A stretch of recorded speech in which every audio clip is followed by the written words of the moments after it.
अरे वाह, ये गांव फ्यूचर में इतना शाइनी कब हो गया? Hello farmer Lalu, welcome to smart खेती। रोबोट भी इतना तमीज वाला हो गया? मिट्टी भी अब व्हाट्सएप भेज रही है। पानी भी सिर्फ जहां जरूरत हो।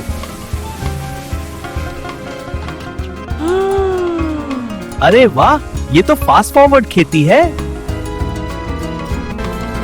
ओए ड्रोन, बीज मेरे सर पे मत डालना। इतनी टेक्नोलॉजी, मेरा दिमाग हैंग हो गया। सिर्फ एक बटन दबाइए, बस इतना ही। मैं तो टेंशन ले रहा था। फ्यूचर की खेती फुल स्मार्ट है।